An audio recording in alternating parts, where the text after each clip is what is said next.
আজি আপোনালোকক এই ভিডিঅ'টিত স্বাগতম জনাইছোঁ। আজি আপোনালোকক যিসকলে আসাম ডাইৰেক্ট ৰিক্ৰুটমেণ্ট অৰ্থাৎ ADRE 2.0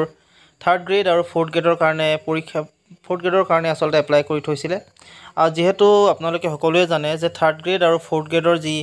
সিলেবাছ সেই সিলেবাছখন ইতিমধ্যে উলিয়াইছে আৰু কি থাকিব বা কি বস্তু আহিব আপোনালোকৰ ইয়াত নেগেটিভ মাৰ্কিং থাকিব নে নাথাকে গোটেইখিনি কথা আপোনালোকে ভিডিঅ'টিত গম পাব। সো আপোনালোকে ভিডিঅ'টি শেষলৈকে চাব। পিওৰলি আপোনালোকৰ এইখন সিলেবাছ আপোনালোকক মই দেখাই দিম কিমান মাৰ্কছৰ আহিব,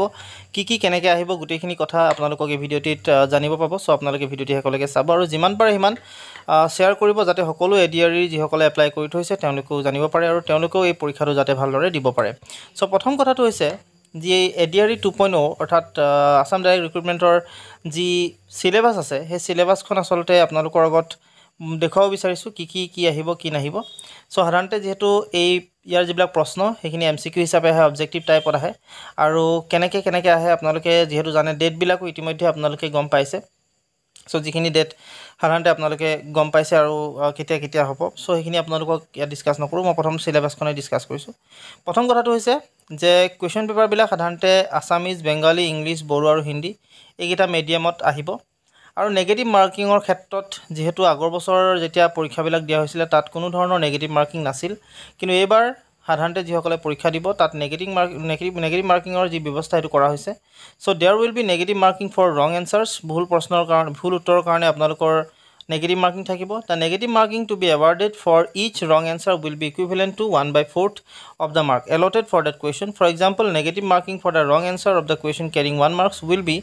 0.25 and similarly negative marking for the wrong answers of question carrying 2 marks will be 0.50. মানে অৰ্থাৎ আপোনালোকে এনেকুৱা যে নেগেটিভ মাৰ্কিংবিলাক কেনেকুৱা হ'ব যে যদি 1 নম্বৰীয়া প্ৰশ্ন আপোনালোকৰ থাকে তেতিয়াহ'লে 1 নম্বৰীয়া প্ৰশ্ন হ'লে আপোনালোকৰ সাধাৰণতে 4টা প্ৰশ্ন যদি ভুল হয় তেতিয়াহ'লে 1 নম্বৰ কাটি দিব আৰু যদি এটা প্ৰশ্ন ভুল হয় তেতিয়াহ'লে 0.25 তাৰপৰা 0.25 কাটিব আৰু যদি 2 নম্বৰীয়া প্ৰশ্ন হয় তেতিয়াহ'লে আপোনালোকক 0.50 কে কাটি যাব প্ৰতিটো প্ৰশ্নত। সো এইটো হৈছে আপোনালোকৰ নেগেটিভ মাৰ্কিঙৰ ক্ষেত্ৰত। লগতে যিখিনি সিলেবাছ আপোনালোকে জানে যে পৰীক্ষাটো যিহেতু অফলাইনে হয় আৰু যিহেতু পৰীক্ষাৰ যিটো পেটাৰ্ণ সেইটো অবজেক্টিভ মাল্টিপল চইচ টাইপ কুৱেশ্যনে থাকে, MCQ থাকে। প্ৰশ্ন টোটেল 150টা আহিব আৰু মেক্সিমাম মাৰ্কছ সাধাৰণতে 150 হ'ব লাগে। ডিউৰেশ্যন অফ এক্সাম 3 ঘণ্টা। মেক্সিমাম মাৰ্কছ আচলতে 150 নে 175 হ'ব পাৰে দেই, এইটো আপোনালোকে পিছৰ অৱস্থাত অলপ গম পাব। সো কি বস্তু আপোনালোকৰ লগত কানেক্টেড হ'ব ছাবজেক্টবিলাক social studies, general knowledge, logical reasoning and mental ability, general English,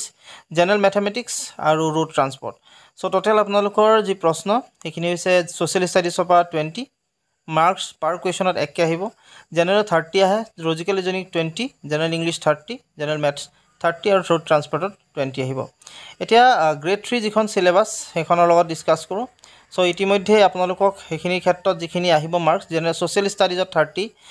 general নলেজত 30, লজিকেল ৰিজনিং আৰু মেণ্টেল এবিলিটিত 20, জেনেৰেল ইংলিছত 35 আৰু জেনেৰেল মেথমেটিক্সত 35 আৰু প্ৰতিটো প্ৰশ্ন 1 নম্বৰকৈ সাধাৰণতে আহিব লাগে বা আহিব বুলি মই ভাবিছোঁ। এতিয়া আৰু এইখিনি হৈছে যি বেচেলৰ ডিগ্ৰীৰ যিখন সিলেবাছ গ্ৰেড 3 প্ৰথম যিখিনি কৈছিলোঁ 150 নম্বৰ মেক্সিমাম মাৰ্কছ হ'ব, সেইটো হৈছে আপোনালোকৰ SSLC যিখিনি হায়াৰ ছেকেণ্ডেৰী পাছ কৰি যিসকলে গ্ৰেড 3 কাৰণে এপ্লাই কৰিছে তেওঁলোকৰ কাৰণে এইটো হ'ব। আৰু যিসকলে ডিগ্ৰী পাছ কৰি কিনে তেওঁলোকে গ্ৰেড 3 কাৰণে এপ্লাই কৰিছিলে তেওঁলোকৰ কাৰণে টোটেল প্ৰশ্ন থাকিব 150টা আৰু মেক্সিমাম মাৰ্কছ আপোনালোকৰ 175 হ'ব। ডিউৰেশ্যনো একেটাই 3 ঘণ্টা সময় দিব। এতিয়া আপোনালোকৰ ইয়াত যিখিনি সিলেবাছ হ'ব প্ৰথমটো হৈছে ছ'চিয়েল ষ্টাডিজত থাকিব গ্ৰেজুৱেশ্যন, যিখিনি গ্ৰেজুৱেট কৰা যিখিনি আছিলে গ্ৰেড 3 এপ্লাই কৰা। সো তেওঁলোকৰ কাৰণে যিটো মাৰ্কছ থাকিব ছ'চিয়েল ষ্টাডিজত 30 প্ৰশ্ন আহিব, জেনেৰেল নলেজত 35, logical reasoning and mental ability 20, general ইংলিছত 10, জেনেৰেল মেথমেটিক্সত 30 আৰু ৰিডিং কম্প্ৰিহেনশ্যন এণ্ড ইংলিছ লেংগুৱেজত 25কে আহিব। আৰু এই ৰিডিং বাকীখিনিত চবতে ছ'চিয়েল ষ্টাডিজত 1 মাৰ্কছকৈ আহিব, জেনেৰেল নলেজতো 1 মাৰ্কছকৈ আহিব, লজিকেল ৰিজনিঙতো 1 মাৰ্কছ আহিব, জেনেৰেল ইংলিছতো 1 মাৰ্কছ, জেনেৰেল মেথছতো 1 মাৰ্কছ। কিন্তু ৰিডিং কম্প্ৰিহেনশ্যন এণ্ড ইংলিছ লেংগুৱেজত আহিব আপোনালোকক 2 মাৰ্কছকৈ হয়তো দিয়াৰ চান্সেছ থাকিব। গতিকে টোটেল আপোনালোকৰ প্ৰশ্ন থাকিব 150টা, কিন্তু টোটেল মাৰ্কছ হ'ব 175 মাৰ্কছৰ আপোনালোকৰ আহিব। এতিয়া যিসকলে 4th গ্ৰেডৰ কাৰণে সাধাৰণতে এপ্লাই কৰিছিলে তেওঁলোকৰ পোষ্ট আছিলে 5000টা আৰু SSLC যিসকল আছিলে 1060টা আৰু SSLC প্লাছ ITI আছিলে 1990টা পোষ্ট। আৰু ইয়াত যিসকলৰ যিটো মাৰ্কছৰ পেটাৰ্ণ বা যিখিনি টোটেল মাৰ্কছ মেক্সিমাম মাৰ্কছ 135 আৰু কুৱেশ্যনো 135 আহিব, যিহেতু সময় আপোনালোকক দিব 2 ঘণ্টা 30 মিনিট। আৰু ইয়াৰ কাৰণে সাধাৰণতে আপোনালোকৰ যিটো syllabus English, social studies, mathematics, general knowledge, mental ability and reasoning logical reasoning এইখিনি আপোনালোকৰ হ'ব ইয়াৰ যিখিনি চিলেবাছ সো আপোনালোকক তিনটা যেহেতু প্যাটাৰ্ণত গোটেই বস্তুখিনি আহাৰ কথা আছিল সো এই তিনটা প্যাটাৰ্ণত আপোনালোকক গোটেই যিখিনি বস্তু আহিব সেইখিনি আপোনালোকক মই দেখুৱাবলৈ চেষ্টা কৰিলোঁ আৰু যদি আপোনালোকে কোৱেশ্চন পাৰ লাগে আগৰ কোৱেশ্চন পাৰ তেতিয়াহ'লে আপোনালোকে মোক কমেণ্ট কৰিব পাৰে মই আপোনালোকক জনাব চেষ্টা কৰিম সো আকৌ আপোনালোকক এবাৰ ক'বলৈ চেষ্টা কৰিছোঁ প্ৰথম হৈছে আপোনালোকৰ যিসকল মেট্ৰিক হাই সেকেন্ডাৰী পাছ কৰি যিসকলে দিছিলে গ্ৰেড 3 কাৰণে বা যিসকলে SSLC পাছ কৰি কিনে গ্ৰেড 3 দিছিলে তেওঁ ড্ৰাইভাৰ পোষ্টৰ কাৰণে তেওঁলোকৰ আসলতে হ'ব যিখিনি সিলেবাস হ'ব social studies 20 general knowledge 30 logical reasoning and mental ability 20 general English 30 আৰু জেনাৰেল মেথমেটিক্স 30 আৰু ৰোড ট্ৰান্সপৰ্টৰ 20 আৰু যিসকল SSLC অৰ্থাৎ হায়াৰ সেকেন্ডাৰী পাছ কৰি থাৰ্ড গ্ৰেডৰ কাৰণে এপ্লাই কৰিছিলে তেওঁলোকৰ সাধাৰণতে যিটো মাৰ্কছ হ'ব 150টা প্ৰশ্ন আৰু 150 মাৰ্কছে হ'ব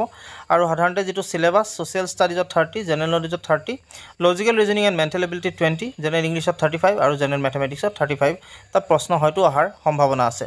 আৰু গ্ৰেড 3 যিখিনি ব্যাচেলৰ ডিগ্ৰী অৰ্থাৎ BA যিখিনি কৰি কিনে কৰিছিলে যিসকলে এপ্লাই কৰিছিলে তেওঁলোকৰ প্ৰশ্ন টোটেল থাকিব 150টা কিন্তু টোটেল মাৰ্কছ হ'ব 175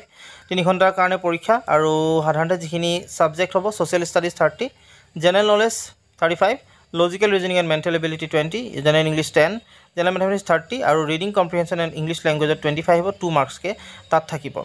আৰু এটা কথা আপোনালোকৰ ইয়াত নেগেটিভ মাৰ্কিং যেহেতু ব্যৱস্থা কৰিছে নেগেটিভ মাৰ্কিং আপোনালোকৰ থাকিব সো অতি ভালদৰে যাতে প্ৰশ্নবিলাক আপোনালোকে দিয়ে কাৰণ যদি ভুল হৈ যায় এটা প্ৰশ্ন যদি ভুল হয় এক নম্বৰীয়া যদি প্ৰশ্ন ভুল হয় তেতিয়াহ'লে আপোনালোকক 0.25 কে কাটি দিব আৰু যদি দুই নম্বৰীয়া প্ৰশ্ন যদি ভুল হয় তেতিয়াহ'লে 0.50 কে আপোনালোকৰ তাৰ পৰা মাৰ্কছ কাটি দিব সো এইখিনি আছিল আপোনালোকৰ সিলেবাছৰ ক্ষেত্ৰত আশা কৰিছোঁ আপোনালোকে গোটেই কথাখিনি বা আপোনালোকৰ যিখিনি সিলেবাছ কোৱা হ'ল সেইখিনি আপোনালোকে হয়তো অনুধাৱন কৰিব পাৰিছে ক'ৰ পৰা কিমান আহিব কি নাহিব গোটেইখিনি আপোনালোকক যেহেতু উল্লেখ কৰিছিলোঁ আৰু যেটো ডেট আছিলে বা যেটো পৰীক্ষাৰ ডেট আপোনালোকে হয়তো বহুতেই এই ডেটটোৰ বিষয়ে গম পায় কেতিয়া পৰীক্ষাবিলাক সাধাৰণতে হোৱাৰ চান্সেছ আছে আৰু কেতিয়া হ'ব সেইখিনি আপোনালোকে যেহেতু চাইছে বা আপোনালোকে গম পাইছে সো ইয়াৰ ওপৰত হয়তো ডেটৰ ওপৰত আৰু আপডেট হয়তো আহিবও পাৰে পিছৰ অৱস্থাত যেহেতু আগতে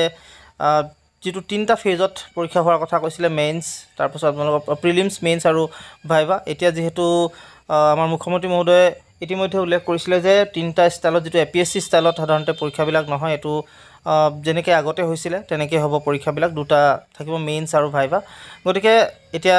তেনেকুৱা যদি হয় তেতিয়াহ'লে আগতে যেহেতু তিনটা ডেট দিছিলে এতিয়া সেই তিনটা ডেটটো দুটাও কৰিব পাৰে হয়তো আৰু যদিহে কৰে নিশ্চয় তেওঁলোকে আপডেট কৰিব আৰু আপডেট কৰাৰ লগে লগে আপোনালোককো মই সেই আপডেটটোৰ বিষয়ে